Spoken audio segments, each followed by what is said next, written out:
any questions Okay. about complete that application. How many people do we have that need their applications completed? Well, there was a list of names that Ms. Smith had. Am I muted? No. Okay. Yes, I asked, I'll complete that. I had asked, I sent an email and sent a CC to Andy Reese asking whether they had applied, because I sent them the link. Donna Watts and Marsha Thompson, they were on the before, and I did get a list of only the SILC employees who had applied, but I didn't have anything about any citizens who were not employed. They're not still employees, first of all. Okay. You have to be able to distinguish between the two. Those are still consumers. They're sitting at the table right now. Okay, great. I like that clarification. You gotta mute. I was on two devices, but I'm on one now. So there was an echo. That's what happened.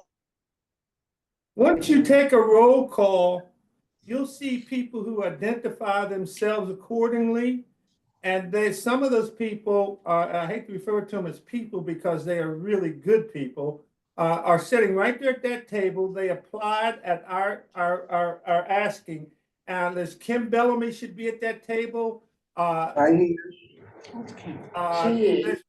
She's present. She is. I have, Mr. Sims, I'm gonna allow you all to go through the procedure officially. I just wanted to, while people were coming in, I just wanted to make sure you all were aware and that you all had applied, because that's one of the things Darnice is gonna talk about, is all of the members applying online so that the mayor's office could get those applications. Yeah, and we can clarify today, those who are sitting at the table, I think they've all applied, but you can ask them. Ms. Payne responded back to me and she got mine and I got a copy. This is Ms. Payne. I'm Thank you, Ms. Ms. Payne. Okay, I'm Robin because I spoke with you and Okay, yeah. okay. Okay, I'm going to another meeting. It's so good to see all of you. Thank you. And thank you. And for those who don't know, I'm Ricky Wright. I'm the program manager for vocational rehabilitation services for the agency. And Dr. Damon Johnson is the liaison and representative for RSA from the DSA to this committee. And so he's gonna be here with you all. And I know all of you know our illustrious Ms. Bush and you know Mr. Sims. So thank you all. All right, Mr. Sims. Thank you. Take care. Just so everyone knows that is here today, there are 2 cameras on the table. The cameras are 360 and they have microphones built into them. So no matter what side of the table you're on, when you speak, the camera will pick up your face and pick up your voice for those that are attending online to be able to see and hear you. So I'm here. Do you have encaptioning? I'm sorry. You have encaptioning on. Do we have caption? Yes. I can't turn captions on. Give me 1 second.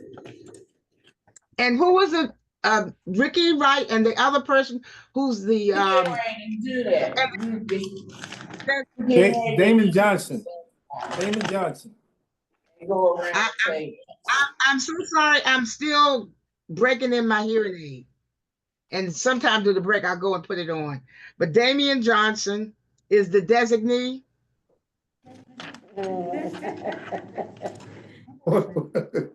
Ask him what he is. Damian Johnson, who are you? Say it again, Ms. Yvonne. We have around the table. You wanted her to do closed captions, so let her get that first, and then we'll start officially. We let Mr. Wright, because he had to leave to go to another meeting. That's why Okay, I my name is, Oh, that started. oh my. Huh? Okay, you ready? They come to order. Yes, ma'am. Okay, most of you know me as, Darnice, my name is Darnice Henry Bush. And I'm the acting executive director for the statewide independent living council. And, I'm officially hosting this meeting in conjunction with Mr. Damon Johnson, who will tell you his title. I'm Dr. Damon Johnson. I am the supervisor for our central unit, but I'm also the liaison between RSA and the SILC. And we want to go around the table. So Ms. Payne. Hi, my name is Charliza Payne. I am the executive assistant here at DDS. I work for Director Andrew Reese. My name is Mary Kaler. I'm an independent living Can you specialist. speak up a little bit? Oh, sure. Mary Kaler, independent living specialist with RSA. I work under Dr. Johnson. Good morning, everyone. My name is Kathy Fleming. I'm an independent living specialist at the DC Center for Independent Living. Good morning. My name is Brittany Stuckey. I'm an independent living specialist with the DC Center for Independent The Living. caption is not on, and I'm not capturing who the person is after Kathy Fleming. Can you please put it on? You would, the captions are handled manually. Each user would have to enable their own captions. So if you would like captions on your screen, you would need to select the show caption option. And if you don't see it, you might be able to click on more. There should be 3 dots with a circle around it. And it should say the word captions for you to enable those. But the captions are enabled on our side. And, Kathy, the person after you needs to reset. Yeah, we really don't want you to say your name and title again. My name is Brittany Stuckey. I'm an independent living specialist for the DC Center for Independent Living. Can y'all hear me okay? Yes. Okay. Good morning, everyone. My name is Martha Siani. I am facilitator of independent living. I'm here to be, We can barely hear you. Just speak up louder. My name is Martha Siani. I am independent living facilitator. Ambassador. She's an ambassador for the DC Center for Independent Living. Good afternoon. My name is Robin Mendes New. I am one of the ambassadors of DC Center Independent Living. Good morning. My name is Kim Bellamy. I'm an ambassador for Independent Living. Yes, my name is Lynn Brown. I'm an ambassador for Independent Living. So, basically, yeah, that's right. For the people online, introduce themselves. We'll begin with Mr. Sims. Hello, everybody. This is Richard Sims. I'm the Executive Director of the DC Center for Independent Living. And I just want to make clear that our ambassadors are consumers as well.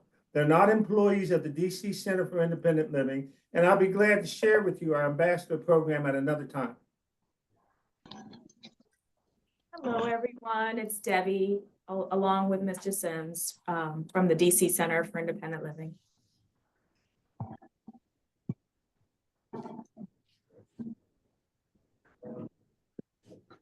Yvonne, would you introduce yourself? I'm Yvonne. I was the past acting interim chair of the SILC. Yvonne Smith. I am George Agimne. I'm SILC support at DC Center for Independent Living. Ivy. And it's Ivy Bullock, former SILC member. Hey, Ms. Bullock. Hi, everyone. I just haven't seen you in a while. This is Kathy Fleming. Okay, how are you?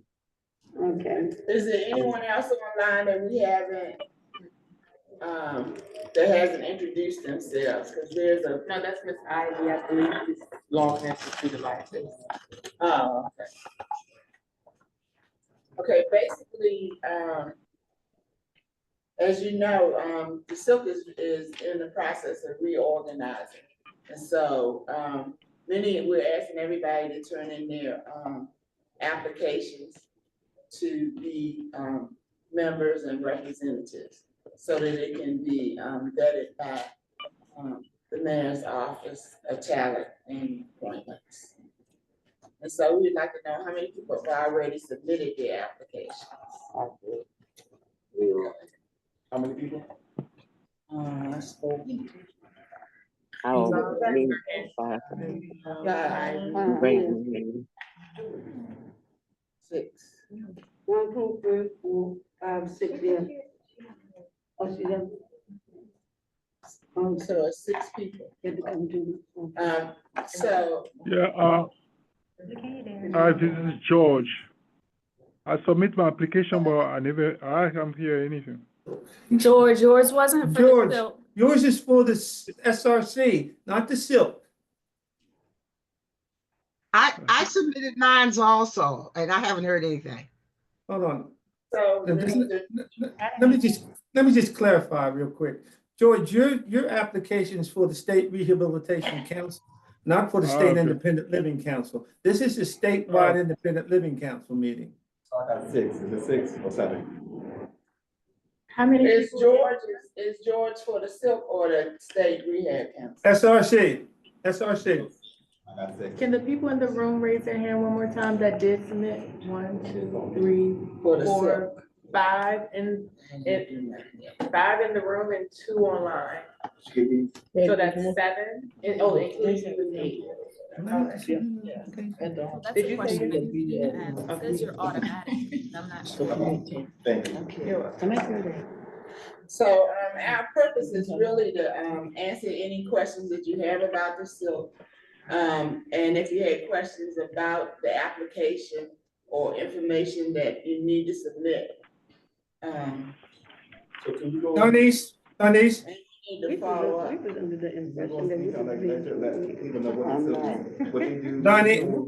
Donise. Yeah. A lot of chatter in the room. A lot of chatter. The microphone is gonna. There's a lot of chatter. I am required by law, 34 CFR, I'm required to set on the SILC. My appointment is automatic. Now, I guess I should go ahead and do the application anyway? Yes. Okay. We still have to. Okay, good enough. Because you are ex officio too, so. Okay. Mayor's office, yes, that position is. Let me see if I can remember something about this. What is the State Independent Living Council? We know that's SI. Okay. We know what that stands for. Like, what's the mission of it, the purpose, for the community, what we're looking forward to do in the future and stuff like that. Okay, actually, the SILC is the state, well, we call it SILC, but it stands for Statewide Independent Living Council. And the SILC is charged by law to work in collaboration with the DC Center for Independent Living and the Department on Disability Services, Rehabilitation Services Administration. And basically, we are an advocacy group. The SILC does not provide direct services. The center provides direct services in collaboration with the Department on Disability Services. The SILC monitors those services, provides advocacy, provides expertise input. And so therefore we want members of the SILC, which is comprised of at least 51% consumers that are not affiliated with the center or the state agency, which is the Department on Disability Services. Darnice, I'm sorry. They can be affiliated with the center, but not employees. Oh, okay. Like we have, yeah, there are a lot of consumers, a lot of people with disabilities out there who are affiliated with us, but they're not employees. Okay. Yeah, they're not. They can't be employed by either one. Right. Right. Hmm. I was just, You have a question? you said that to be a member of the council, you can't be employed by No. either. No, No, she said 51%. 51%. Cannot be. Okay, okay, I got you. Yeah. You're good, Kathy. Let me see. Yeah, the main goal of the membership, and the membership is comprised of the total membership is comprised of persons with disabilities, persons that work in the field, persons that may have a relative that has a disability. Trying to do all my memory, but I need to. Mr. Sims, help me out. Who did I forget? I got persons with disabilities, individuals who work in the field, and family members with disabilities. Yeah, and it's also people that have expertise in the field. Did I say that? I think we work in the field. And persons themselves that have disabilities. And they comprise the 51, the persons with disabilities or they have a family member with disabilities comprise the 51%. Our main goal and our main charge for this SILC is to collaborate with the center and the state agency to come up with a 3-year state plan every year. And that is to monitor, it's to plan, monitor, advocate, and oversee and promote services to persons with disabilities within the District of Columbia, because we're the DC. So. See, plan, monitor, what else? And oversee. Yeah. And program, oversee and advocate for.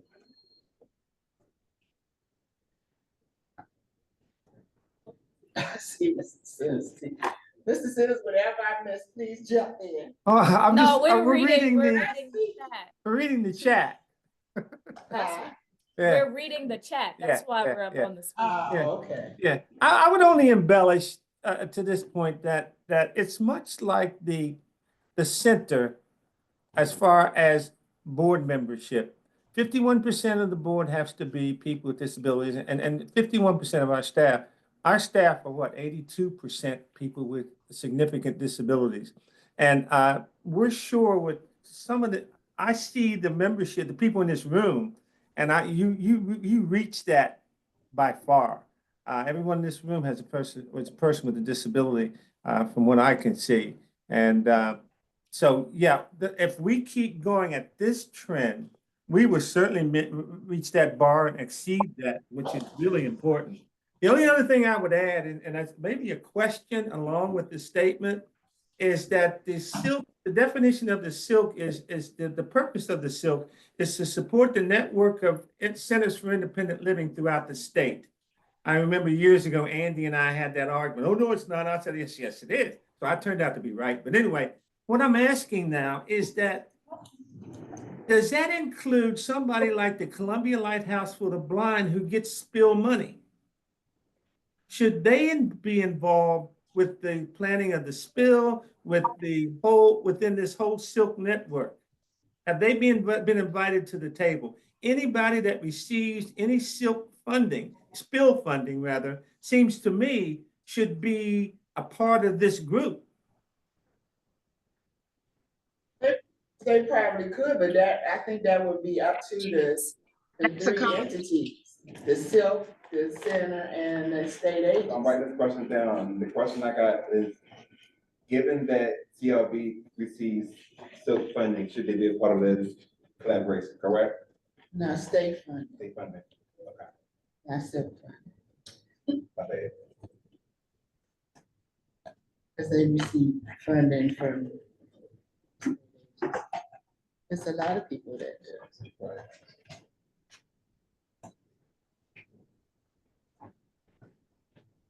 If they are not receiving funds from that may be a legal question for us to ask. If they're not receiving funds from the SILC, then I would see that wouldn't be a problem. And if they're not receiving funds from the SILC, so that wouldn't be a problem, I don't think. It's the spill. It's the spill, not the SILC. From the state agency, they don't receive the money from the SILC. It's the spill. Okay, Yeah, if they're going to get money, I would think that they would not. You're talking about our program to do that. They would not be on they would not be here because that would be a conflict of interest. So if they're getting money, feel that we're deciding how the monies are to flow, then it would be a conflict of interest. That's just like Not at all. Not at all. Not at all. I'm not really sure about that because the funding is for the program, not the individuals that work in the program. Yeah. The Columbia Lighthouse for the Blind. The Columbia Lighthouse for the Blind is an entity that serves people with significant disabilities. Are they in the network?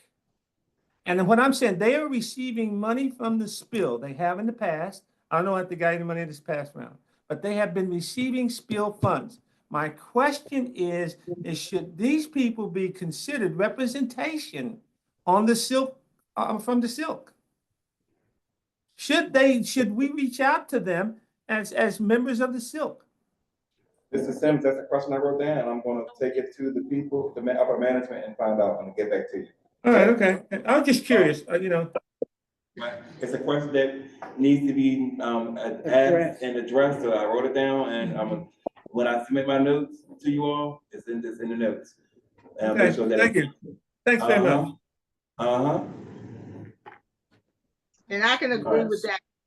Seek them subject to legal answer, because you don't want to later on come back and find out that we had this little fine thing. If that's the case, Mr. Sims, I'm for it, but to say seek them subject to the legal answer. All right, well, hopefully we're gonna answer for you all soon, Miss Smith. I don't think so. So, what's next? Let me see. So we talked about membership, everybody filling out applications. We need to talk about some of the activities of our responsibilities as members. Okay. Our responsibilities as members and citizens of the District of Columbia, because basically you need to be a citizen of the District of Columbia to belong to the DCC. There's another question about whether or not that there hasn't been answered is if you are affiliated and not an employee of, but if you provide expertise to a program that's in the District of Columbia, would that then make you eligible to be a member of the SILC? And that needs to, we don't know the answer to that. I mean, so far as no. Yeah, but, you know, but whatever. But because we live in the District of Columbia, live in the DMV, and it's so close, we want to know about that. So what's the question again? If you're affiliated with, I mean, if you don't reside in the District of Columbia, but you are affiliated with a program or facility that is housed in the District of Columbia, would that make you eligible to be a member of the DC SILC? And when we speak about. Yes, agencies, yes, that's historically correct. You are eligible. I would think that you'd have to be, that's another legal question. I would think the person would have to be a citizen of the District of Columbia. That Not is just, not true. You're guessing again. That's not true. The affiliation, it's the affiliation that is crucial here. because the affiliation provides expertise, right? Yep. That is, I mean, that's historically, that's what we've gone on. Absolutely. But this is a Yeah. question. I don't think there's any question about that. Mr. Johnson, I would like you to Sometimes it changes whoever is mayor. Because we don't have a governor. In states, the governor oversees the budgets for SILC and center activities. And in that respect, the governor usually assigns a co-agency to work with the center and the SILC. And in the District of Columbia, we don't have a governor, we have a mayor.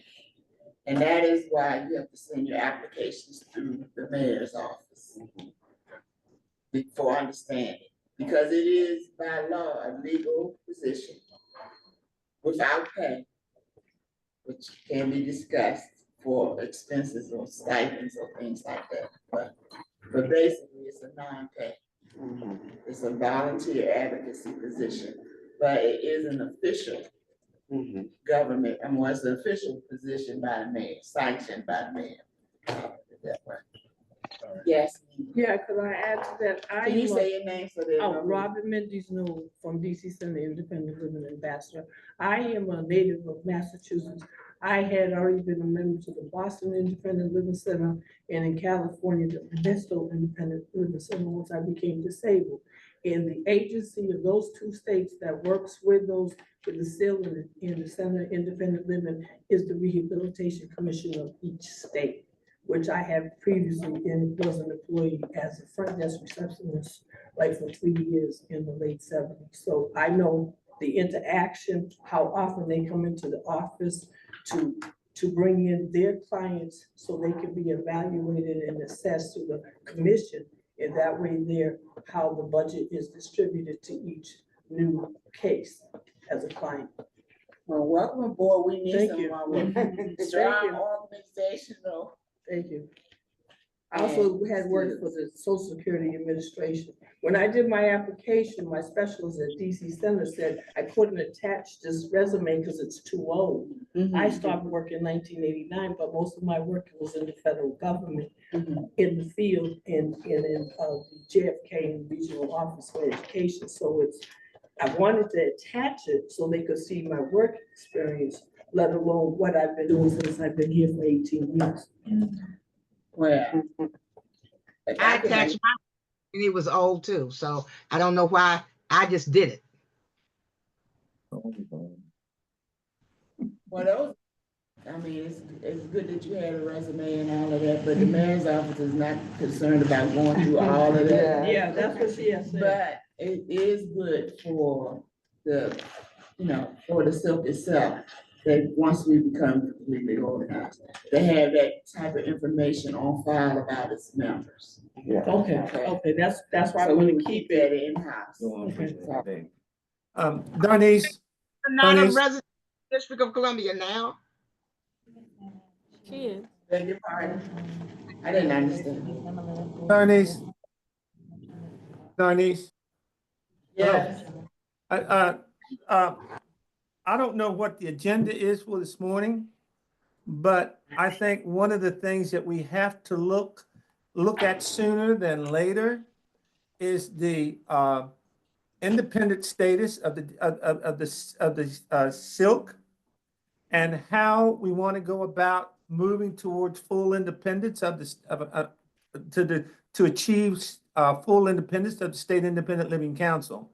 So if it's not on the agenda today, it has to be a priority item. As you know, you and I have discussed this for many years now. It has to be a priority item on at least every agenda coming forth. You agree? Well, yes, I agree 100%. We can actually touch on that near the end of this particular meeting. I wanted to go back to what the question about the membership composition, because I have the SILC guidebook. I think that might be what you're looking at, Darnice. And it was on page 35, the one I'm looking at. And it talks about additional members may include other representatives from Centers for Independent Living, individuals with disabilities, parents and guardians of individuals with disabilities, advocates of and for individuals with disabilities, representatives from private businesses, other appropriate individuals. Yep. Is there a link to the guide? Is there a Yeah, link it's to the on, guide? it's on ILRU's site. I mean, I can send it. But I actually wasn't looking at it. That's probably why it wasn't a lot. I'll send it from the I'll send it from from Mr. Sims's email to the group that was listed for this meeting. Yeah, Okay, that page. Yeah, because I'm just gonna send the whole thing. that would stop a lot of questions if you have that. Your voice is breaking up, Yvonne. It goes up and down. Can you repeat what you just said? That any documents like that that are relevant should be sent before the meeting. And then that way that will stop the questioning. But I don't know how old that guidebook is, and DC sometimes has. It's not DC, it's ILRU. And listen to me, Yvonne, let's be clear. State law federal law transcends state law. Okay. Every time. And this group is supposed to be consumers driven. And this is federal, we're talking about federal law here. Okay, I can just send it to me. I can, like I said, I can hold off to. Yvonne, you've actually had these documents several times. Well, I don't have them now. We haven't had any meetings in like 3 or 4 years, and I don't have all. And this is basically to talk about how we want the membership to go and all of that. And other people in the room need it as well, not just me. What? Other people in the room. Well, it's because the people haven't officially been sworn in and they don't have these documents. Because at the beginning of every year, we give out. I never got it. Okay. That's all. I don't know why. Not just actually was in your hand before several times. So what's next? I'll talk about next. What? It's gonna take one next. We can move on. Let's move on. Does anybody have any questions about? I was touching on what the members do. Right. That's it. Yeah. The next question I'd like to have is, are we up for elections? Not yet, because we have to make sure everybody is vetted and appointed. Yes. Yeah. Okay. So then one of the items on the agenda would be once these appointments are cleared, would be election. Yeah, it would be. Okay. Yeah. I just sent the SILC guidebook out to everyone. Also, it will also be the term in office, because the terms in office, according to the law, are staggered. We have availability of 1-year membership, 2-year membership, and 3-year membership. And then we also need a new president, a vice president, secretary treasurer, and committee heads. We have like 4 or 5 committees that are standing, and I should know all of them by heart, but I don't know. But we have a monitoring committee. I know we have a nominations committee. We have, I know we have the executive committee, which works with the mayor's office and the chairperson, and collaborates fully with the state and the Senate. Is Kim Bellamy at that meeting? Yes, sir. Okay. You've got, Darnice, once we get the ball rolling, if all these names are cleared, you really got some worker bees there. You've got Robin, you've got Kim, you've got Miss Brown. You've got some people that are going to do some really good work for you for this. Thank you, Ms. Brown. We already started working. Good. Yeah, yeah, well, let me see.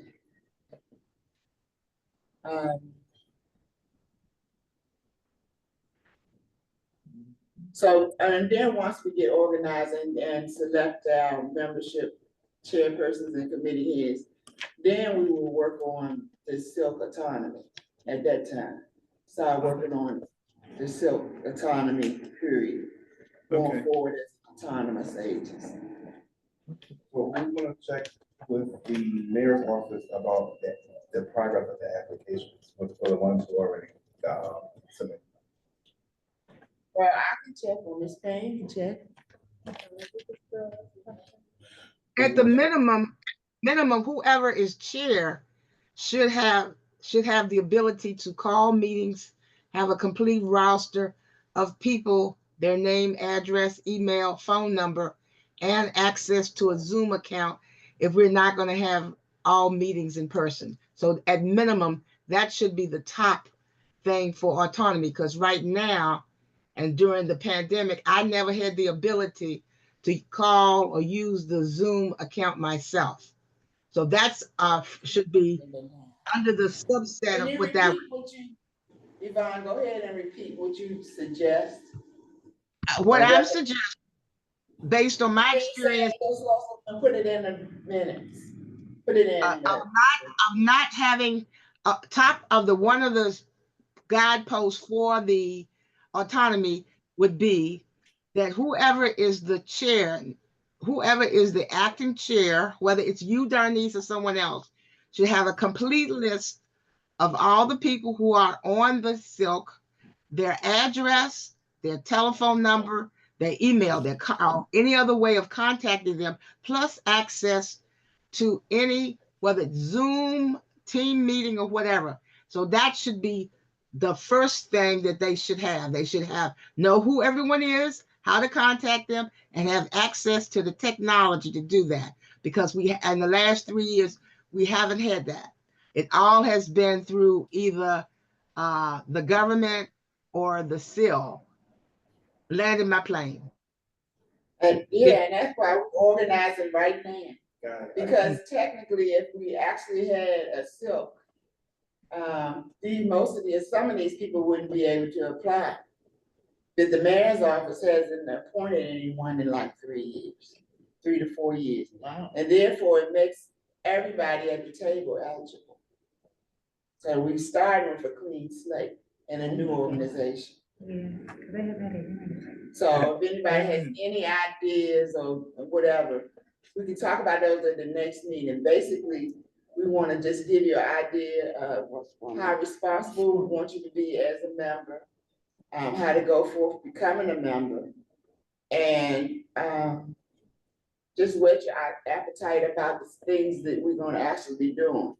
And one of the things that we always do annually, unfortunately, we didn't do it this past year, but we delayed it, is our Youth Summit and Consumer Forum. Yeah. Where the center, the Department on Disability Services and the SILC collaborate and set up a conference. And this year, since we delayed it and we delayed it as much as we can, since it's going to now take place, it needs to take place before the end of January. The Consumer Forum? Yeah. The Consumer Forum? Speaking of what we initially have been having for a couple of years at the hotel. The Youth Summit and Consumer Forum. You know, it might be more favorable. It might be much more favorable to look towards a view of having that towards the spring. Well, that's going to put us behind because the money that is delayed, we have to use that by a certain time, and then we'll be getting more money for the new. carried over for I mean, for the current fiscal year. It can't So be that- carried over for a year? Yeah, because now there's a 2-year budget. There's a period. there's a 2-year budget period for the spill now. We need to I'll pose that check. as a question. Yeah. But I Damon, don't put think that so. in, Damon, put that in the question box. Wait a minute. Hold on, say it again, Mr. Sims. We want to know that we're under a 2-year, well, a 2-year performance period with the spill now, Right. with the funding. And what I'm wondering is that, how does that affect, can't we carry this money over? Can the SILC carry their money over like we do? Yeah, because we I don't know, and I'm not sure, and I would have to check with Andy because I didn't even know we could carry it over this long. Yeah, we're a 2 years period now. It's a 2-year. And I think Ricky might know, because I believe he was it Ricky or Daryl that Daryl, when we had that but he conversation should have before. passed that information on to Ricky anyway. Yeah, yeah, we're under 2 year. Well, right now. Right now, it seems that we're gonna have to plan for more than one. So we need to plan for the one that we didn't have, because right now we don't have anything. I mean, it's part of our spill, and when I say the spill stands for state planning on independent living, and that's the 3-year plan. So Revisit. What's the deadline? How long out can we be? When's the cutoff point for I that? don't know, that's what I'm telling you. I don't know. Oh, okay. That's why I was saying the end of January, as far as I know, that's why I was trying to do it. So Uh, by the end of the first quarter. So what I was thinking, because of the delay of everything, we have it in January, at the end of January, because hopefully the weather is still okay to do it. And B, we can knock this one out, and then wherever we have this one that try to plan, piggyback off what we have to plan for the next one in a couple months, or, in the fall, have everything set in stone. Yeah, In advance, so that we won't be trying to figure out a date and time. So once we have this meeting in January, if we say, for instance, we have at the Kellogg Center, if they have available dates for the fall, let's try to see if we can secure that now, so that we have it underway and don't have to just work behind the scenes with administrative things. Right. That doesn't make sense. Instead of trying to figure out, okay, we have it in January, and we come at the table and say, let's plan. If we get a date in January and then also see what they have in the fall, even though they may be too far out, we still have in the back of our mind, okay, we're planning for the fall. Maybe in the spring, we can say, when do y'all have it in September? If we set a date in September 2025, we know that's the date, or we can just come up with a theme and all that other stuff that y'all wanna do. Right. okay, yeah, so I think maybe what we should do then is to find out what parameters we have to work within. Is that fair? Well, one parameter I know is the amount of money. Yeah, but when does that have to be expended? That's what I'm saying. If we can. From what I was told from administration, I'm gonna paraphrase, okay, I can't quote, that we need to solidify, secure a place to get a purchase order, and then we go from there. Right, and we're supposed to be working on that now. Right. So we need to get a place, and once you get a place and the date, then we can, everything else can follow suit. But Donnie, didn't you, reach out to the Kellogg Center? And I talked to them again. Did they give a date of any? No, I'm giving them a date. Right, okay.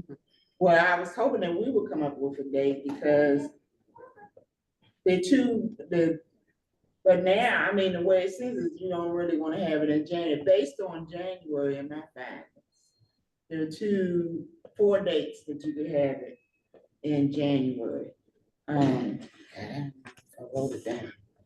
There's like the 24th and the 25th, the last 2 Thursdays and Fridays of January.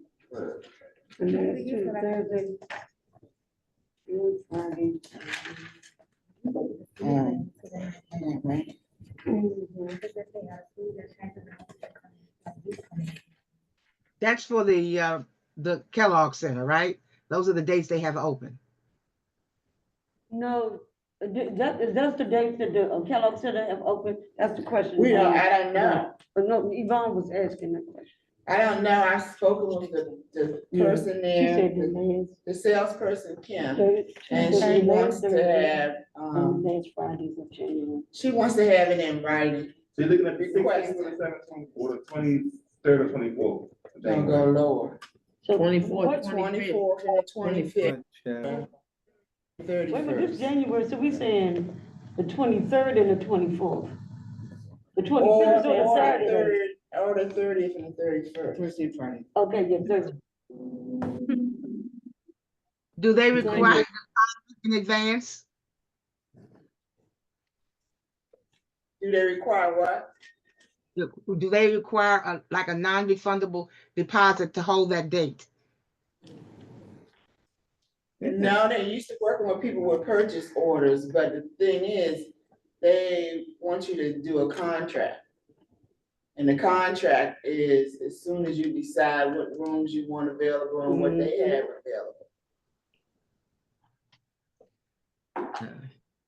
Yeah, but a contract is enforceable. What I'm asking is the answer no, that they don't require a non-refundable deposit?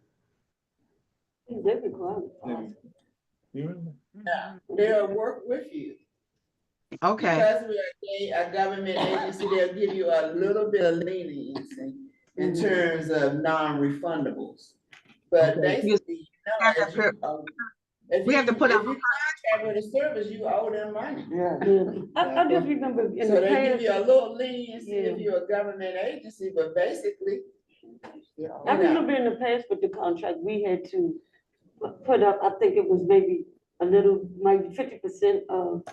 But the last two conferences that we actually had, we had to pay in full before the conference ended. So we weren't, I mean, we dealt with a person that didn't, that was not familiar with purchase orders. They didn't use purchase orders.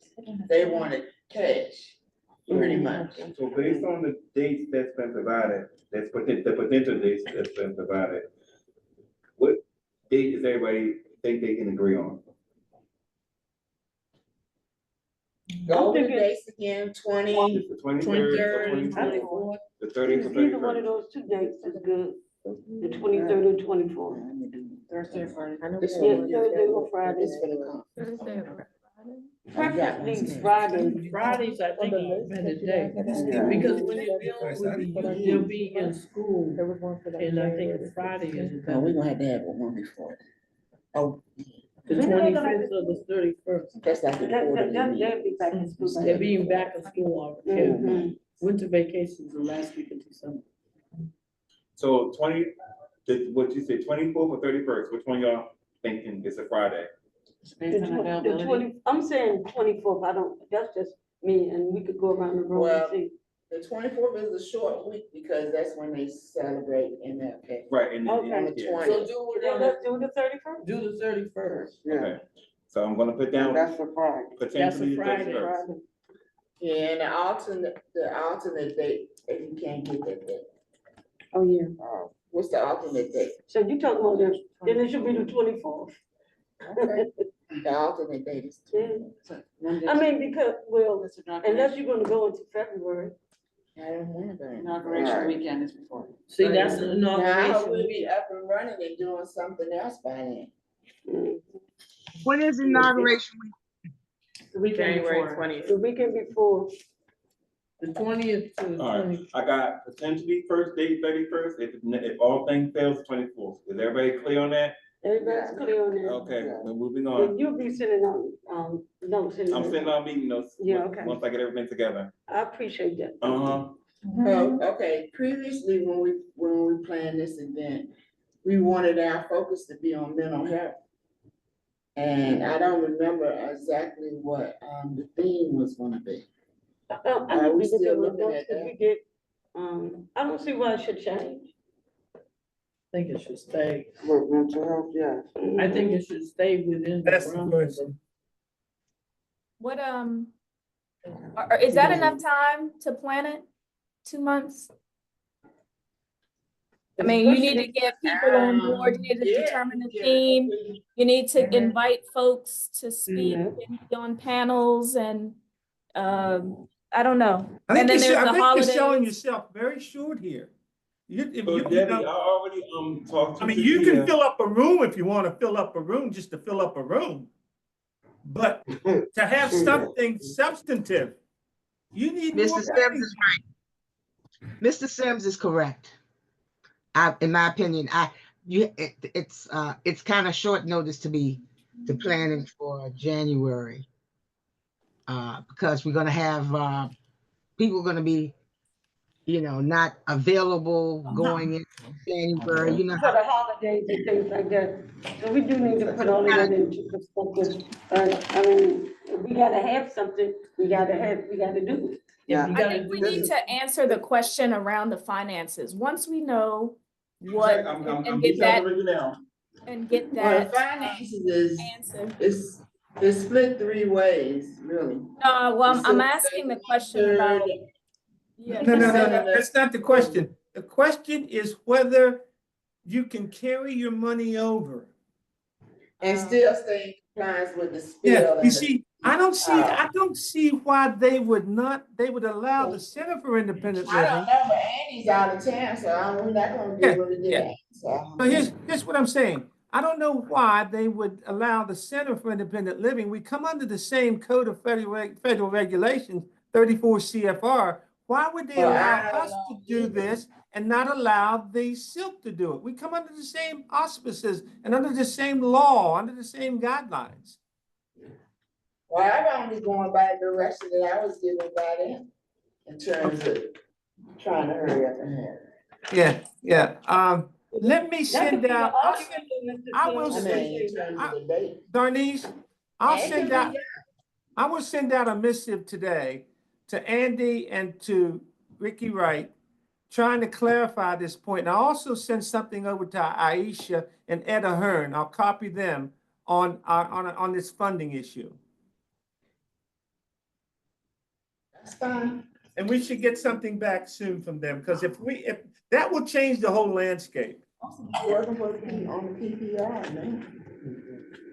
That's still due next month.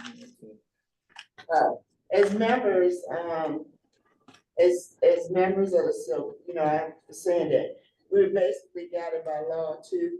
And so, the state plan is a responsibility of all the members, but especially the executive, whoever the executive staff is, that's like the chair.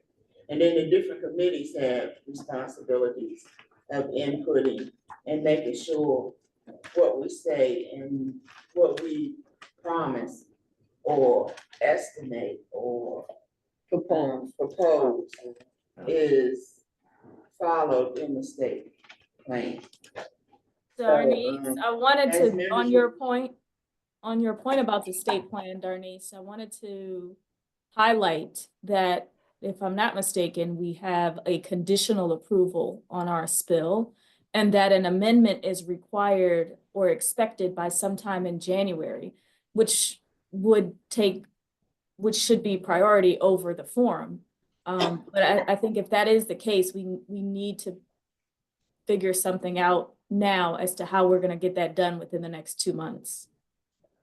Not only that, the PPR is due in December, 704.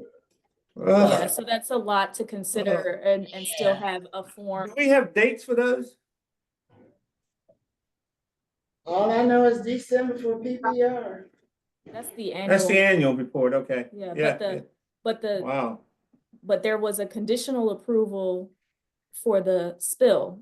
I think that was sent out in a letter. Is that right, Darnese? Yeah. I don't know. Oh, Andy didn't share that with you? No. Yeah, we all got a letter of conditional. Yeah, a conditional approval. I'm reading it now. Hold on. I just want to make sure I know what the date is. And yeah, Darnese, you were in the email, Darnese. It's the end of September that Andy sent it. A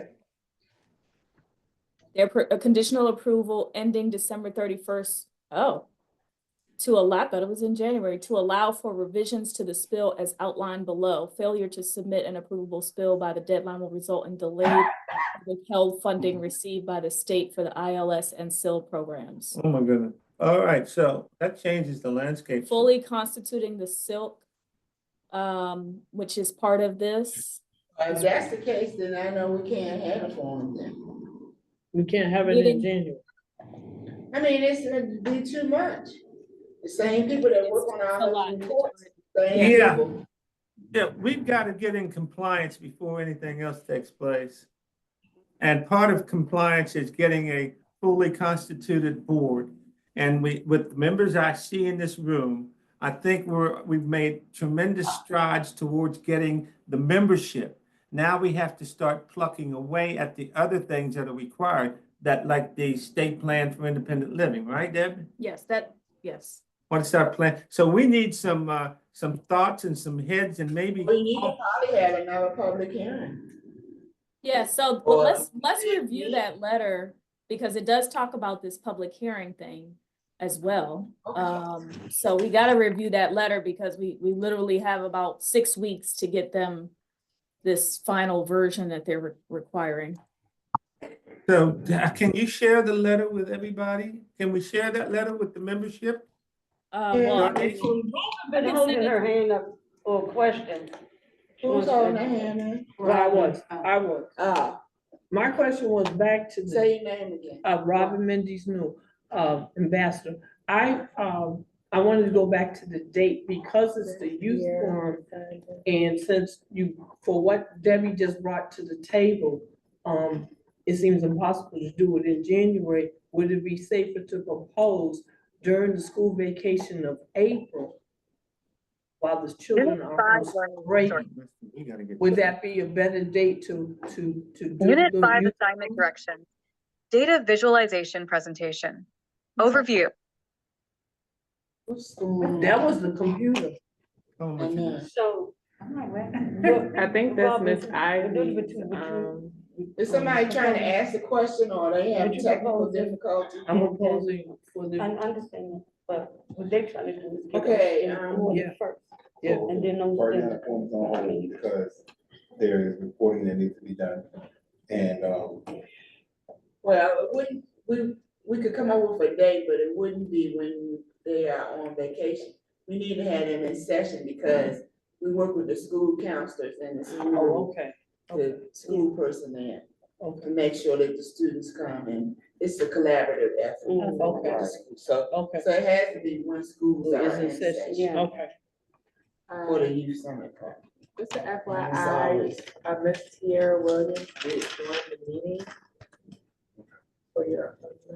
Darnese, I have the letter here. Do you, if you want, I can send it to Charlisa or whomever could share it. If you want, or can you post Yeah, it or something? Do you want to put it up on the screen here and look at it, or you just? I'm working through Mr. Sims's email, so I'm kind of limited, but I can give you. Dana said you can send it to him. Okay, but it's not going to be able to. Whoever is controlling, isn't it, Charlize, or are you under that one? Are you able to share it on the screen if that's what you want to do? I just gave you co-host, right? If you want to share your screen, they'll be able to see. Okay, hold on. We have someone that joined. You can unmute her and ask her if she wants to introduce herself. She can unmute. Yep. Hi, everyone. My name is Tierra Williams. I am currently an associate director in the mayor's office of talent and appointments. So this particular board and commission is in my portfolio. So I had a few minutes and I figured I'd just join and listen and learn a little bit. Oh, we're happy to hear it from you. Happy to be here. My name is Darnese. Remember her name and remember this thing. Introduce yourself. Tiara, I think we have a couple of questions, actually. Maybe Tiara can answer it. I know Yvonne was asking some in the chat about how long it takes for MOTA to approve. And when, I guess, when people will, I don't know. How long it takes to when they be certified. Yeah, I'll be happy to answer those questions.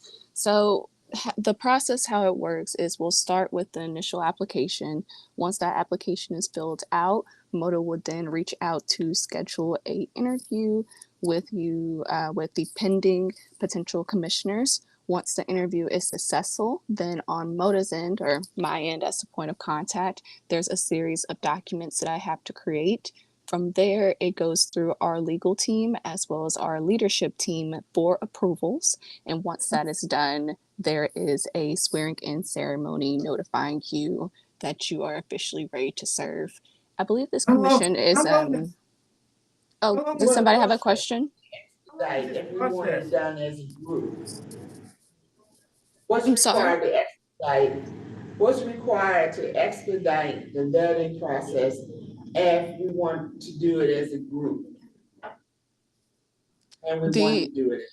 The vetting process as in what Oh, regard? you mean the appointments? So I think we're trying to find out like what some people have already submitted. When should they expect? What's the complete turnaround from application to swearing in? What's the timeline? Oh yeah, so today, ironically, today and tomorrow, I personally will be reaching out to everyone to try to schedule the interviews. So you can expect to hear from me either through email, phone call, or text to get that scheduled. We'll probably be looking to schedule the interviews sometime next week regarding turnarounds and timelines for swearing in. All of that is dependent on our Office of Global Counsel as well as our leadership team. So the sooner they approve things, the sooner you can get sworn in. However, I am telling people to be mindful that it is the holiday season. So my hope is that we can get everyone approved and sworn in by the end of the year. But if not, it would be early next year. Are there any exceptions for this? You know, right now, this committee is mandated by federal law, and this committee is not in compliance right now. And what we're trying to do is get back into compliance because DC is going to lose money. And I know that the mayor set up this MODA. Each mayor comes in and does their thing with how they want these appointments to be.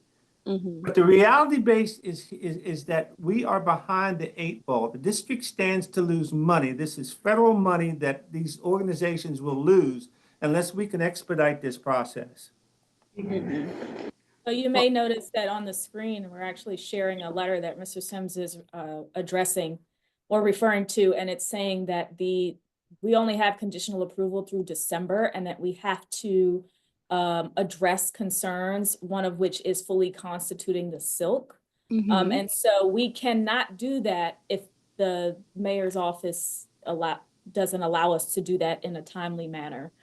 So we do need to somehow address this point of it needing to be expedited. And I'm not sure, maybe, I know that Andy was having some discussions as well about it. So perhaps he knows some, I know he's out of town. He was talking, are you talking about Director Reese?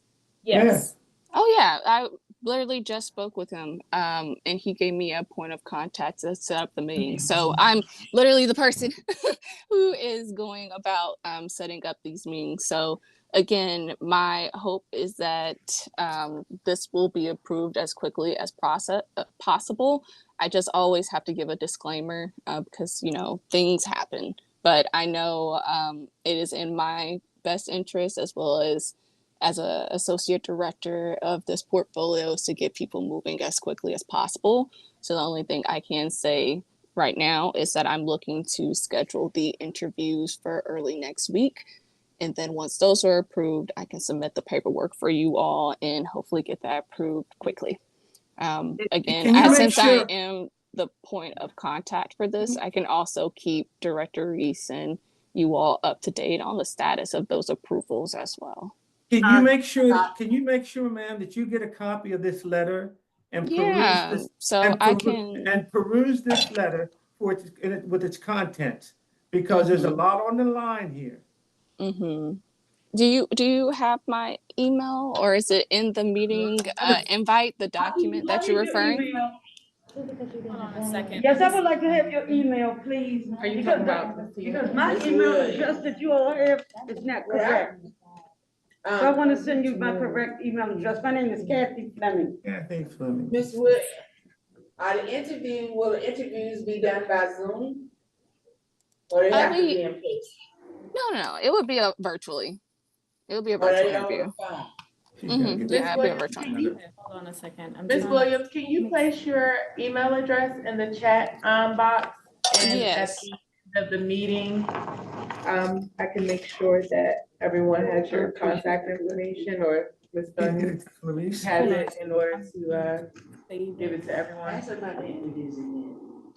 Also, she wants to know how the interviews will be conducted. Will they be held virtually via the Zoom platform, or? It will be virtually, and the mayor's office usually works at Teams. Microsoft Teams. And also, you said the. She said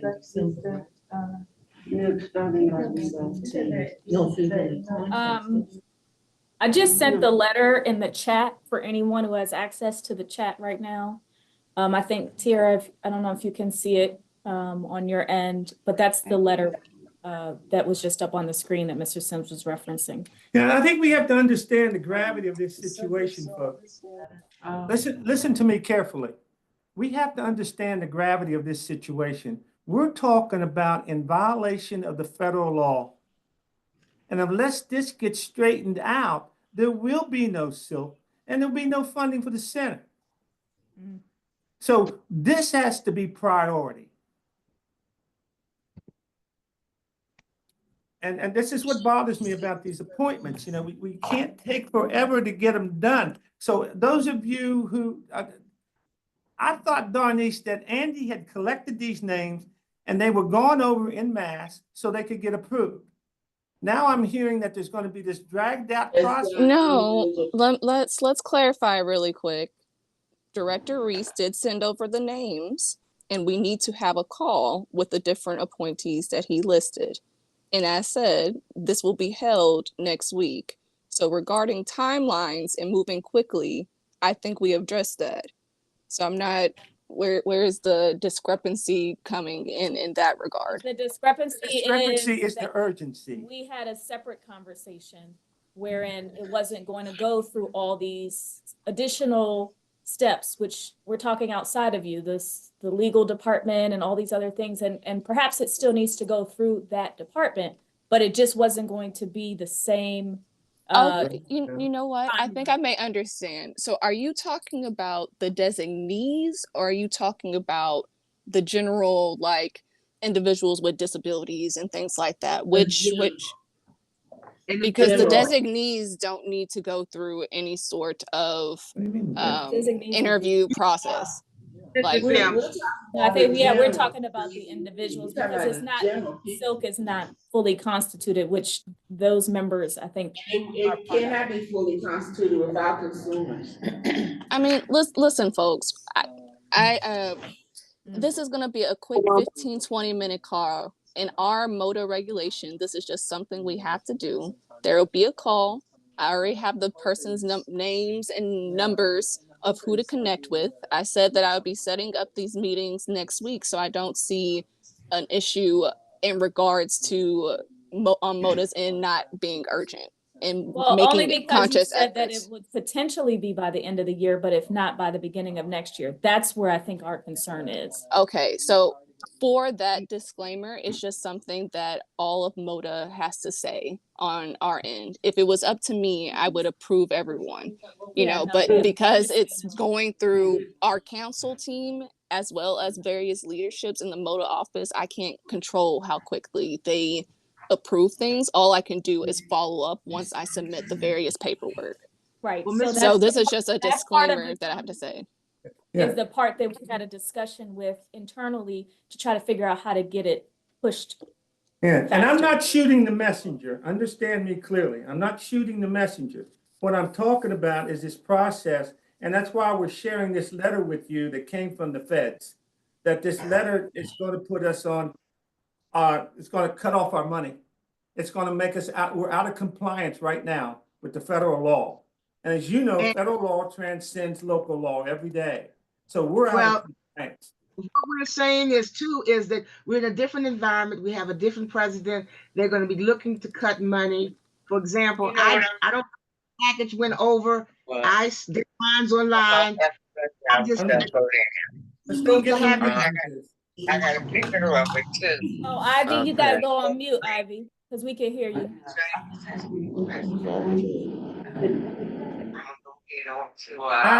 Ivy, mute your phone. Let me see if I can mute. She needs to unmute her. Did it.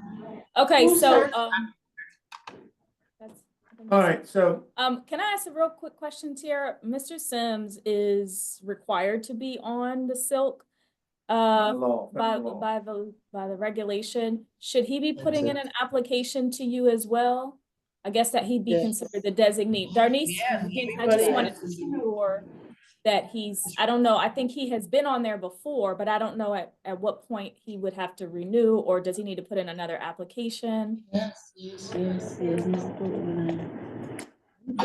Could you provide the full name of the person that way and give me a quick second to go into my system? Sure, it's Richard Sims, SIMMS.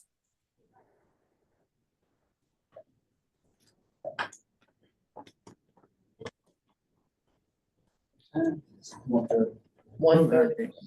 All right, let's go. I'm finished with this.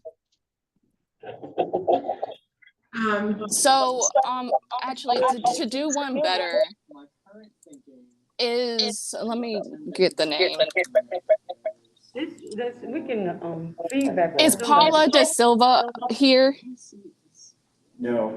She's an employee of the SRC. All of the information I'm getting from Director Reese and Paula Da Silva is who I'm going about making any next steps. So I am operating off of what they told me. So I'm joining the meeting now just to listen in, to learn a little bit, but I can't do anything until they give me like names and next steps of who they were considering. So you're mentioning people, but I just like to say, if you all could just collectively email Ms. Paula Da Silva and confirm, then she'd be able to get back to me, because she already sent me a number of things to follow up on as well. Give us her name. Let me ask you this, Ms. Williams. Are you working on two different committees? Are you working on the State Rehabilitation Council and the statewide Independent Living Council? They're two different. Yes. And just for context, I'm over 67 boards and commissions, but I am the point of contact for MOTA with the State Rehabilitation Council as well as the Statewide Independent Living Council. So I'm looking to set up, interviews for both of those. Did you mention another council that I didn't hear, or were those the two that you were just referencing? Because it's very clear that those are two different councils. I'm aware of that. So let me help you clarify. So for Paula Da Silva, those names I would presume are for the State Rehabilitation Council. The names that for the Statewide Independent Living Council, to me, since I'm the state lead, RSA. I'm Damon Johnson. I'm sorry, you're cutting out a bit on my end. I couldn't really make out what you were saying. Could you repeat that, please? State Rehabilitation Council.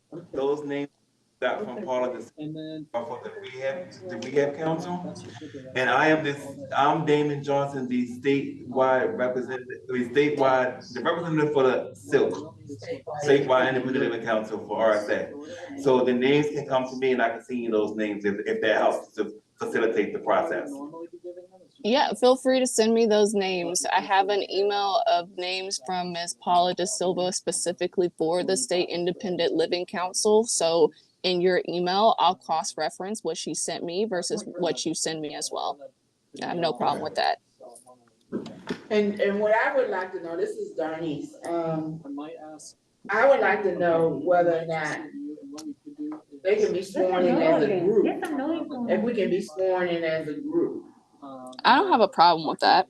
So if there's an upcoming meeting where these number of individuals get approved, my default is always to ask if there's an upcoming meeting that MODA can attend to swear them in. And if there is a meeting, then MODA will go and swear everyone in as a group. And if they're unable to make that meeting, then we'll connect with them separately to get them sworn in. So yeah, no problem at all swearing in as a group.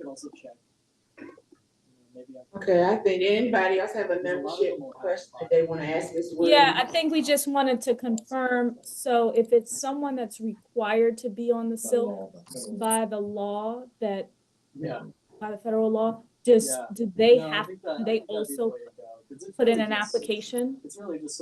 Are they a designee? I don't know what that means as far as, I guess so. What do you mean designate? So like there's the center, for example, like one of the designees is Center for Independent Living designee. Yeah, Like, that's Mr. Sim, yes. Oh, then that's what I'm saying. There's no interview needed for that because they are a designee. They would just. Yeah, do they put the application in though? Or do they?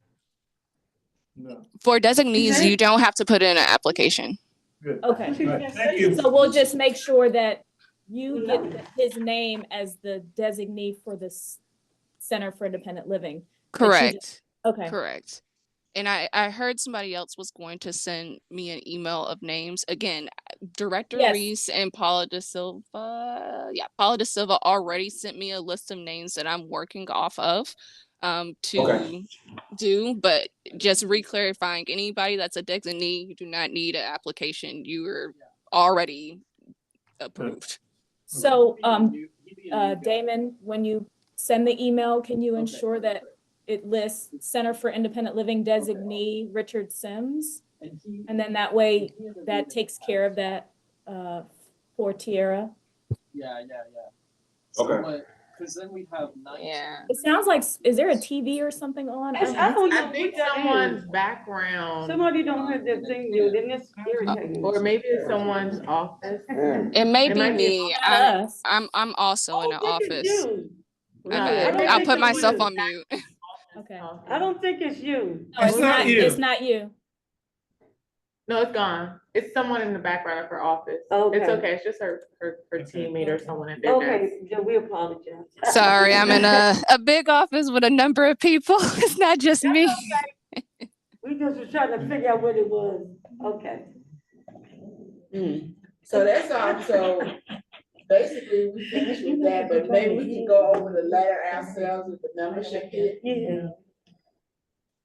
Yeah, I got my letter November 1st saying that that they got my information, whatever. I just was the reason why I asked. I didn't get a letter, so I would like to. I got a letter and I forwarded to Darnice, you, Mr. Reese, and the other lady, Miss Williams. I'm going to be out of the country after the 16th of December, so I just was trying to hurry up and do it. That's all. Thank you. Can I be a little let me say aggressive on this, as is my nature. I think that listen carefully, folks. I think that this letter from Administration for Community Living dated September 27th warrants every ounce of attention that we can give it, because it states very clearly that if things are not done by a certain date, then it's curtains, and the mayor can't save you, MODA can't save you, the funds will be stripped by the federal government. So our task, the task environment is a daunting one, but not one that we can't conquer with by getting this thing together. So I think maybe my suggestion would be a meeting within the next 2 weeks. We only have till December 31st to get this together. That's fine. Now, is it Yeah, also that's time for rewrite? We haven't. Are you talking about us? Yeah, are you talking about this group here? Mr. Sims? Yeah, let's be a little presumptuous here, okay? Let's say that MODA clears everybody. And we haven't meeting yet. Yeah. And we gotta. I think what we need to do immediately is start working on this plan. Get something to the Fed so we can get moving and get away from this whole thing about not being in compliance as soon as possible. Yeah, let's assume it. Let's assume that that's the case. Yeah. I got you, Mr. Adams. Let's look at our calendars now and see what another date is. Hopefully we can have all hands on deck and get as eclectic approach to this writing as possible. So we have another Zoom type meeting. Okay, so we have two deadlines, so it's that and then well, this part is about the Speak spill. up, speak up. So the other, in the letter, it also mentions that we need to gather the input on the needs of the DC community before resubmitting the spill. I know we had a public hearing, but for some reason it appears they are not recognizing it as the public hearing. The one we had back in, I think it was right after Labor Day or something like that. Yeah, that was a public hearing. Well, in this letter, it talks about meeting the public hearing and public comment requirements when developing the spill. And I'm not sure if that's because the SILC wasn't constituted and then it needs to happen after that point. Yeah, that's exactly why. And because that means it needs to be, and it says it needs to be resubmitted by February 28th. That's the spill.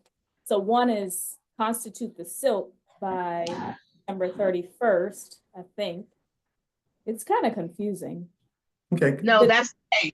That's the case. They're saying Yeah, that's why the man asked us for the list of all the people. Yep. Yeah, because it says it's providing conditional approval ending December 31st to allow for revisions to the spill as outlined below, which then they talk about a February date. So I don't know. We do need to get some clarification around that. But what we do know is that this SILC membership, once that's constituted, that'll solve the majority of the issue that is being had at ACL. Well, we trying to meet 2 weeks from now, so what date is that gonna be? Then do we also need to create this public hearing? Because the public hearing has to be 30 days out from the date of announcement. Yeah. And so we need to do that now if our deadline is in fact December 31st. They mentioned 2 deadlines in here. So that's the only thing that we have to review this letter a little bit more carefully. But they mentioned 2 deadlines. We need to have a public hearing as well. And if everything is due by the 31st, this public hearing has to be scheduled now. Let's pick the date now and go on from page now. Only problem is that's right up on Christmas. I'm going to a calendar right now. I don't know.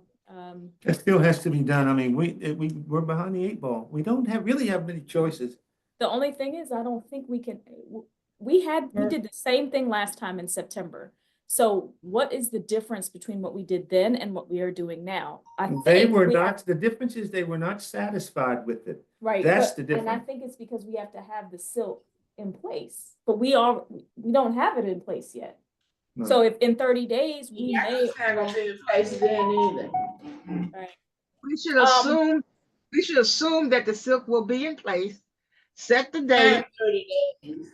I agree with Yvonne. Yeah, we can set the date, but 30 days would be what? Saturday, the 21st. And then that next week is Christmas. This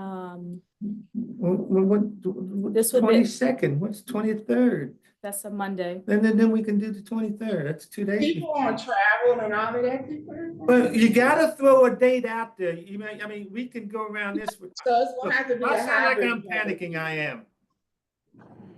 If I sound like I'm panicking, I am, and I think somebody else should be panicking besides me.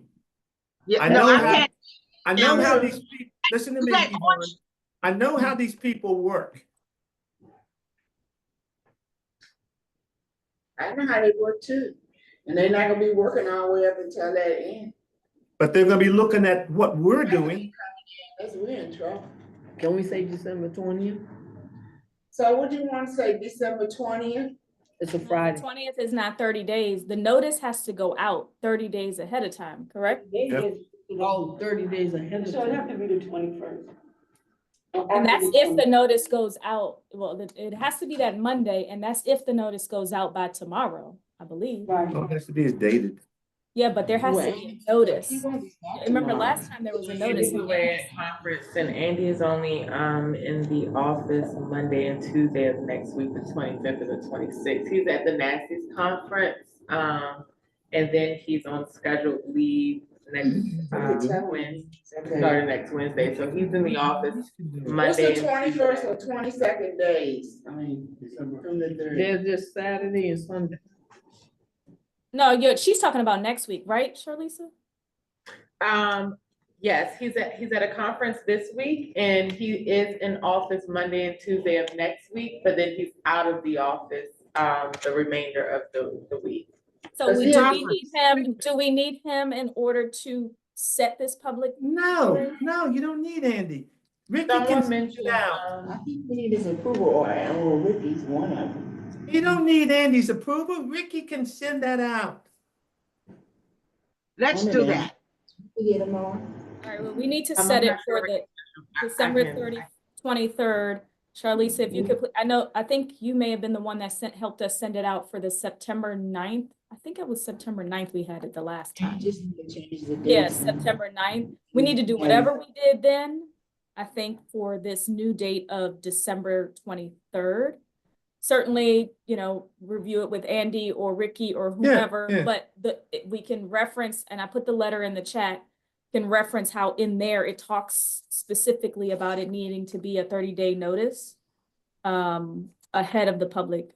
Yes, I know. Clarissa, you sent that out before, didn't you? You did all that work. I think our legal team handled the public notice, but I will speak with Andy in our Office of General Counsel as far as getting a public notice sent out. So you're saying that you need to host a meeting at the end of December and you want a public notice to go out about that meeting that you're going to schedule. So you'll need like a Zoom and stuff set up with the joining information on the public notice. Yeah, so almost duplicating the last what we did. So it's last. a review of the spill, right? And what date? A public meeting held to gather public input. The meeting requires the following: accessible, appropriate, and sufficient notice provided at least 30 days prior to the public meeting through various media available to the general public, such as websites, newspapers, and public service announcements, and through specific contacts with appropriate constituency groups. All notices, including notices published on a website and other written materials provided at or prior to public meetings, must be available upon request in accessible formats. But that's in that letter that I sent. Do you have access to it, Charlisa? It's in the chat. I'm gonna try to download it. Are you able I to can email it to you? Yeah, I'm gonna send it now from Mr. Sims's email. Can you email me one too? And what date? I want to make sure I didn't miss so that I can actually schedule it in Zoom and get that information. What date was the meeting going to be held in December? December 23rd. I think that's what we said, because that's the first Monday. That's 30 days in the first working day following that. First day after the and December the 23rd is you getting it out by which day? Based off getting it out by tomorrow? Yes. Now, yeah, we'll have to push it if well, it's whatever it is. It says 30 days notice, so we can calculate that. But I mean, that's getting it out. By the 20. Yeah. Is 30 days calendar days, like including weekends? Yes. Like it doesn't say. Didn't go out until Monday, if this didn't go out until Monday. All right. Well, if it goes out on Monday, that'll be beyond the 30 days. Because November only has 30 days. So 30 days from Monday the 25th would be Christmas. So if you go, what about having it the next week? The week after Christmas? Yes, but the problem is, are we required to have the modified spill to them by December 31st or February 28th? We need to review this letter in more detail to determine that. Because they're mentioning two different dates. I'm sending it to you guys now.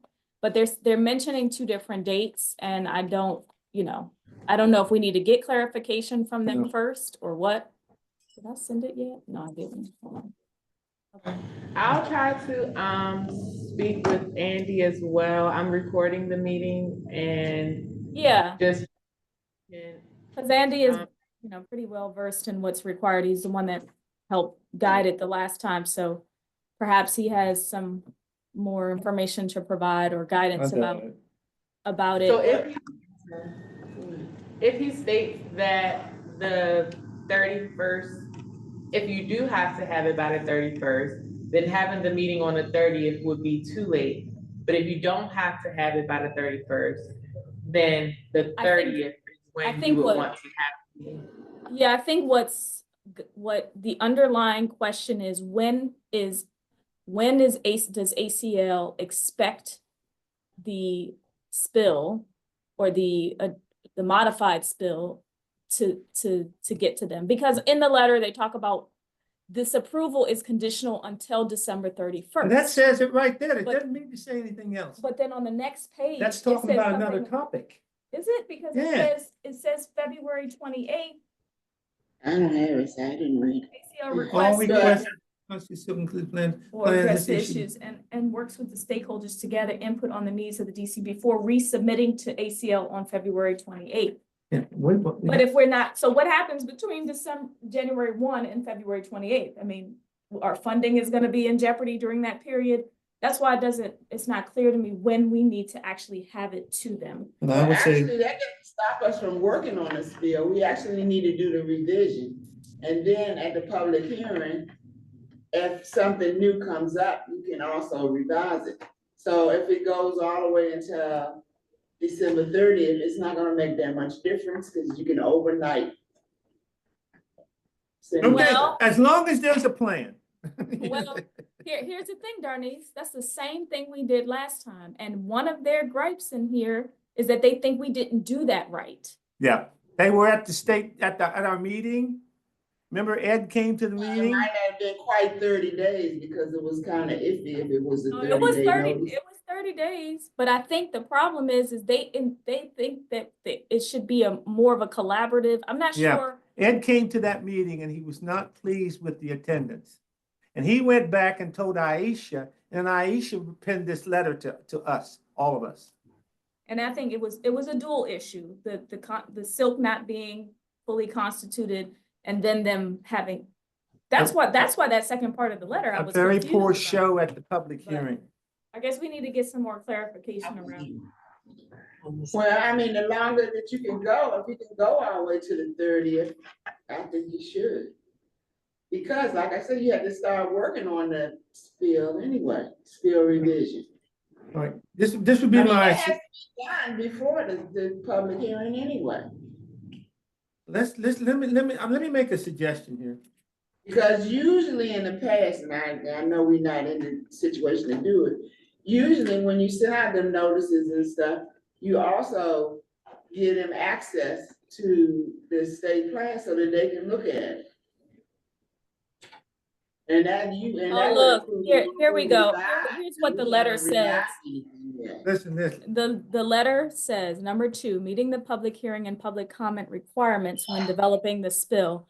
The development of a spill is required to be jointly developed by the chairperson of the Statewide Independent Living Council and the directors of the Center for Independent Living in the state after receiving public input from individuals with disabilities and other stakeholders throughout the state. That's in the code. Then they go on to say it is ACL's understanding that the spill submitted was the prior 3-year plan and was only presented to the public to get approval before submission to ACL. Non-input. The spill was not truly based on the input of individuals with disabilities and stakeholders throughout the district. That's what their issue was with our last submission. So if we have this meeting on the 30th and then we turn around and turn it in by the 31st, if that is the new date, that's a problem. But if the new date is February, then that's okay. Well, they still need something to review. What can they review Well, they can review the one we submitted, and then we're saying, this is what we submitted, let's talk about it. And well, what are your suggestions? And then we go from there into creating the But even though we do that, we have to be actually working on the revision. Absolutely. You're right. You're absolutely right. Because we had a revision to send out, and we discussed the revisions. Yeah. When we had a state plan. I think the core of the apple right now is that we convene the next meeting. And I think in tandem with that, we have to prepare to send something out talking about getting the stakeholders involved to get this plan, some sort of plan out to them. So we can use the same materials, I guess, that Andy sent out before. It's the same format. We just need to get the ball rolling. But this is not my first rodeo on this thing, and I know the gravity of this. Yeah, it's very serious from the federal side. There's nothing that we can do but comply. So we still stick with the 23rd or the 30th? I say the 30th. What do you think, Dan? I thought they said 23rd. I think it should be the 23rd. I thought you said the 23rd. I think the 23rd would be better. The day before Christmas is that? The 23rd 2 days is before. on Monday. It's the Monday. I think the Monday date would be Okay. better. Yeah. I let Charlize. Because you're dealing with New Year's Eve. You're dealing with a lot of people may not be And here. vacation. Yeah, that's what I'm saying. That's why I think 20. I'm just suggesting. 23rd for what, Robin? The 23rd for what, Robin? For the Public hearing. For the public hearing. Okay. That's 30 days. Let's do it. Okay. So we have things working on two fronts. We're getting the membership approved through MODA, and then we'll start working on this requisite plan for to be in compliance. He doesn't have time because he's literally. Is everybody on board? Is everybody on board? That you guys just need to focus on having a fully constituted SILC by December 31st. I'm sorry. We didn't hear the part. When I mentioned to him as far as, getting the public notice out and planning the next meeting, in the letter that you all were discussing, he stated that what's in the letter regarding having the fully constituted SILC by the 31st, that should be the main focus on what is being worked on, is that having the fully constituted SILC by December 31st. Okay, I want to clarify though. We are also, SILC is also supposed to have regular meetings, and that too is supposed to have a public notice. I think if you got to clarify to him. Notice that I know I scheduled maybe like 6 months worth of. Yes, that's what you're talking. Yes, I want to make sure that he's not talking about that. Yes, I want to make sure that's not what he thinks you're talking about. Because we are talking about the actual spill, not the SILC meetings, the meetings about the state plan. And because the letter also, in addition to fully constituting the SILC, it talks about number 2, meeting the public hearing, which is it's in the letter I sent you in the email. Those are the 2 points that were mentioned. And that second point is what we're trying to figure out, what our requirement and how do we make sure we take care of that. So it's not about the regular SILC meetings that are scheduled, in which would make sense. We have to fully constitute the board first. It's about that spill, the state plan. It's about having the public to have comment. Every federal thing always has comment periods and comments time. And they want to make sure that that it wasn't just a handful of people and the put the stuff together. Okay. All right. So I am going to make sure that he gets. He's going to review all of this information between this evening and tomorrow. For the 23rd for the 23rd is based on Friday. Yep. The 23rd is based on tomorrow. Yep. And then the 30th would be, I guess, any date after, if it's done any date after tomorrow. But the fear is that the letter is stated by the 31st. So you think the 30th is too close to that deadline? Yeah, I think, well, if Andy's gonna give it a review, You have it on the 23rd. Yes. That's what I Yeah, said. so yeah, let's focus on whatever the letter is. Let's try to understand what the letter is requiring of us, because The it's letter mentioning is a actually couple a of different. mandate, it's the letter. Yeah, it's two different dates, and one talking about constituting and the other one talking about revising the spill, but the conditional approval is only until the end of this year, so it's kind of confusing. But either way, we have to have a public hearing. So you gotta do it, that's it. Yeah. There's no other way I mean to do it. Yeah. All things in order? Yeah, Yeah. because we just keep going around and around and around. No, we're not going round and round at all, No, believe I'm me. not saying it like that, but I'm saying. We're on a straight plan, we're on a straight line. We need to come to to where we're gonna settle this so we can move forward, because it just seems like we keep repeating ourselves to me.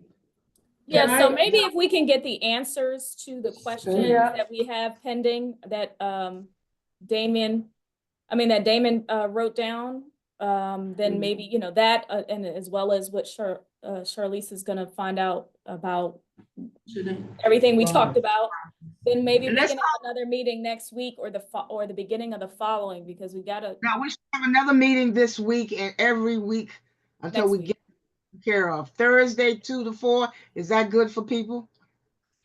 I mean, 12 to 2, is this time good? Next Thursday is Thanksgiving. Yeah. Well, let's say, what about Monday? The 25th? Monday the 25th. Why not? Monday the 25th. Because I can't say Friday, because some people might take off for Thanksgiving. Or even Tuesday, the 26th, if we don't think we'll have enough time. The 25th, you're going too close. People start cooking on the 25th. Yeah, the 25th. People Well, maybe you need to start cooking on the 24th, so we can have time between 12 and 2 on the 26th. Maybe we should make a decision. Can I interject? Way to go for Monday. You're trying to schedule All right, everyone. I'm sorry to interrupt, but I actually have to hop for another meeting. But it was lovely meeting y'all, and I'll make sure to get on all my takeaways.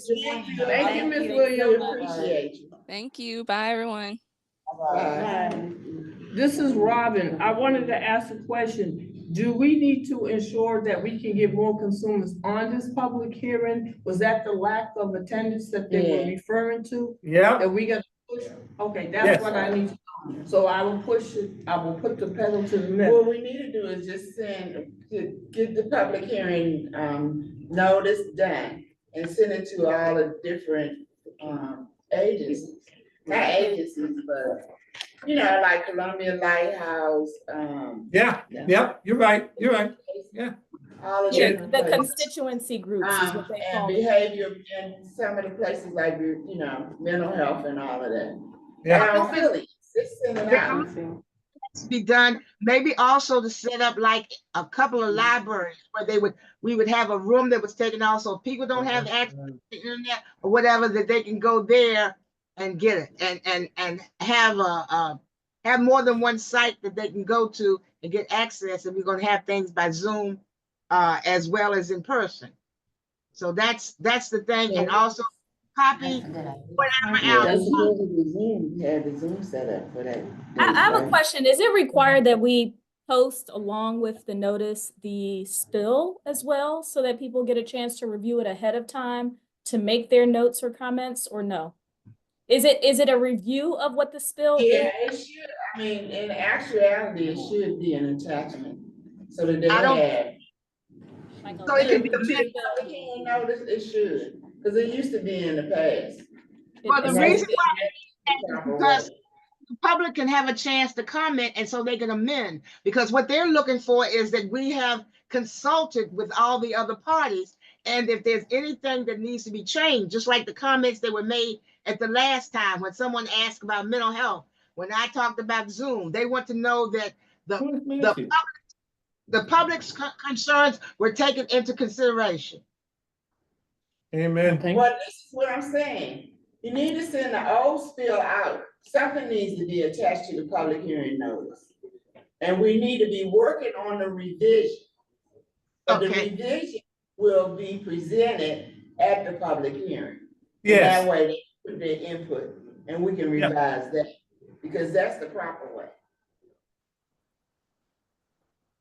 So does that make sense? Yes. It makes sense to me. Yep. Makes sense to me. So. Sound like a plan. So I also like everybody to keep in mind,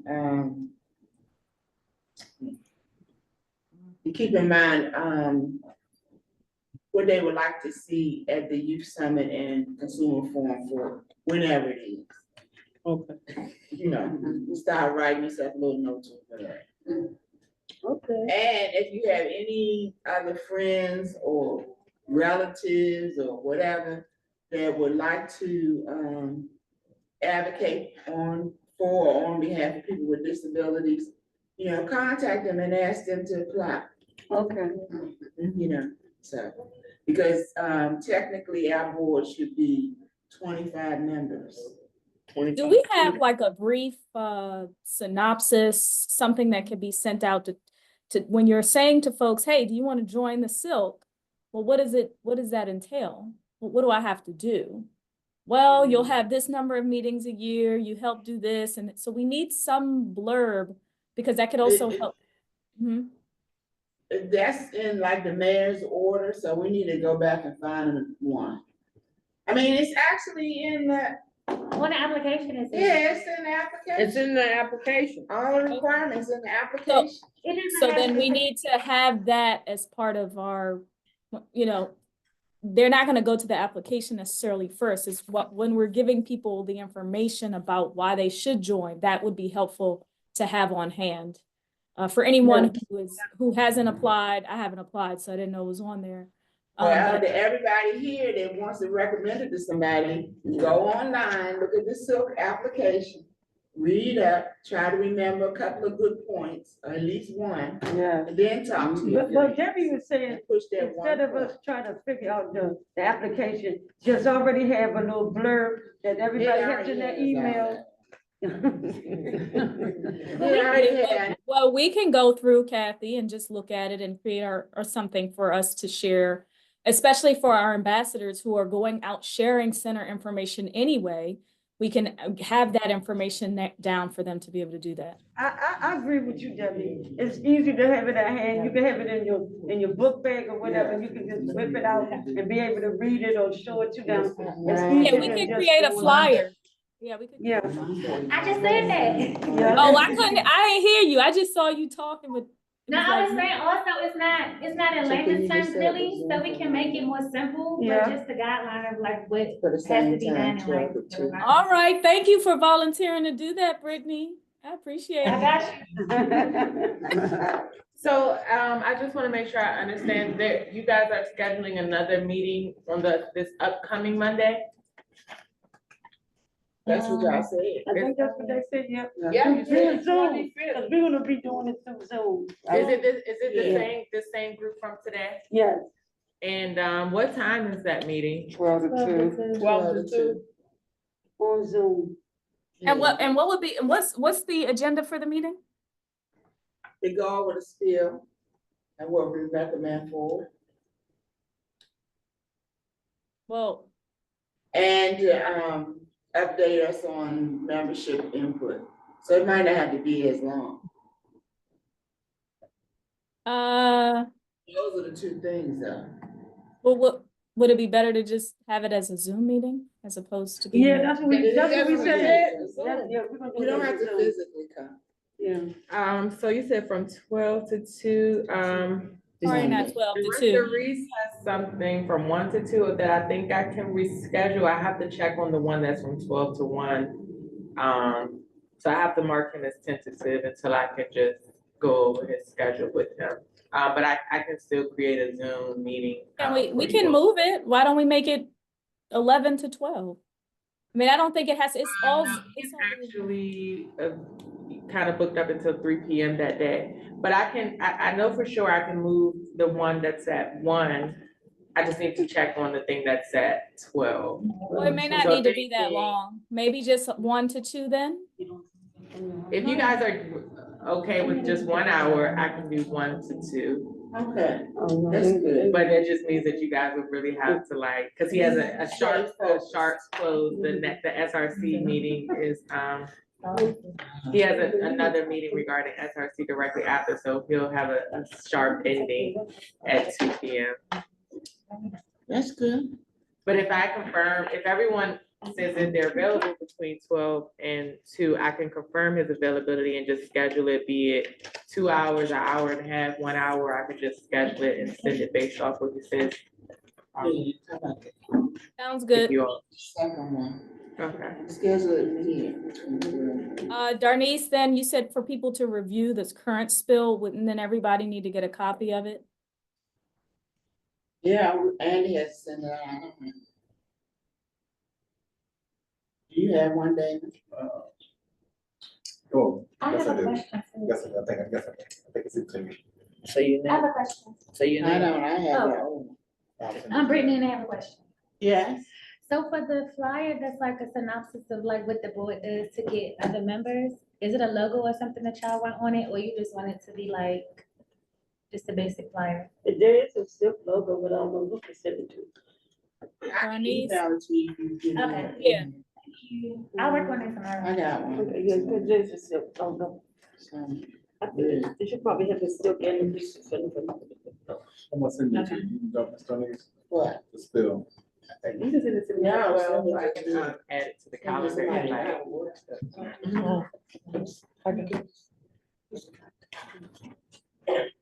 Yeah, she can sign.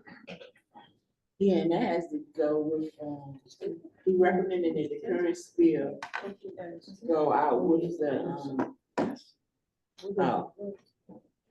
that the current spill be on file or indicated in the public hearing, so that people can access it. With the public hearing notice. We're done, right? We gotta, Yeah. okay. Well, it was nice seeing everyone. And we'll see you next, we'll talk to you next week. Take good care of yourself, folks.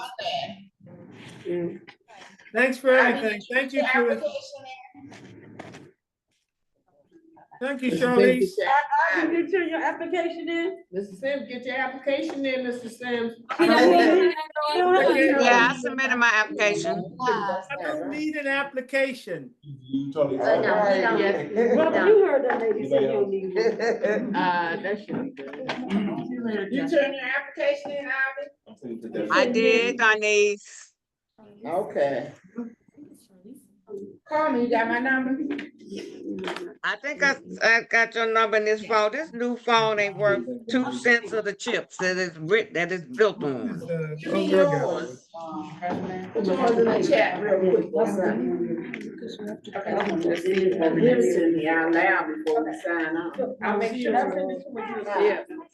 Darnice, you still at 465 number? Yeah, because nothing got to the list. You're welcome. Say your name again. Charlotte. Charlize. I don't know if I'm the stuff or. All right, thank you so much. Charlize. You're welcome. All right, I'll send it to you right now, Charlie. All right.